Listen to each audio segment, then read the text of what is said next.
1925 Christmas ദിനത്തിൽ Shelby കുടുംബാംഗങ്ങൾ തൂക്കിലേറ്റാൻ പോകുന്നു. എന്നാൽ അവസാന നിമിഷം ടോമി അവരെ രക്ഷിക്കുന്നിടത്താണ് 4ാം സീസൺ തുടങ്ങുന്നത്. എന്നാൽ അവരുടെ രക്ഷപ്പെടലിന് വലിയ വില നൽകേണ്ടി വരുന്നു. ന്യൂയോർക്കിലെ ഇറ്റാലിയൻ മാഫിയ സംഘത്തിൽ നിന്ന് ഷെൽബികൾക്ക് ബ്ലാക്ക് ഹാൻഡ് എന്നൊരു സന്ദേശം ലഭിക്കുന്നു.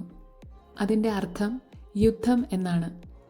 ലൂക്ക കാങ്ഗ്രറ്റ എന്ന ക്രൂരനായ ഗുണ്ട തൻ്റെ കുടുംബത്തിൻ്റെ മരണത്തിന് പ്രതികാരം ചെയ്യാൻ ബർമിംഗ്ഹാമിൽ എത്തുന്നു. ഷെൽബി കുടുംബം വളരെ ദുർബലമായ അവസ്ഥയിലാണ്. അവർ പല വഴിക്കായി പിരിഞ്ഞുപോയിരുന്നു. എന്നാൽ ലൂക്ക കാങ്ഗ്രറ്റയുടെ വരവ് അവരെ വീണ്ടും ഒരുമിപ്പിക്കാൻ കാരണമാകുന്നു. ഈ സീസണിൽ വലിയ അക്രമങ്ങളും മരണങ്ങളുമുണ്ട്. ആദ്യ എപ്പിസോഡിൽ തന്നെ പ്രധാന കഥാപാത്രമായ ജോൺ ഷെൽബി കൊല്ലപ്പെടുന്നു. ഇത് കഥയെ കൂടുതൽ തീവ്രമാക്കുന്നു.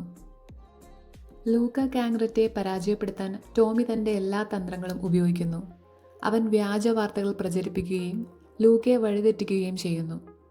അപ്രതീക്ഷിതമായി ആൽഫി സോളമൻസ് വീണ്ടും വരികയും ക്ലൈമാക്സിൽ അയാൾ വലിയൊരു പങ്ക് വഹിക്കുകയും ചെയ്യുന്നു.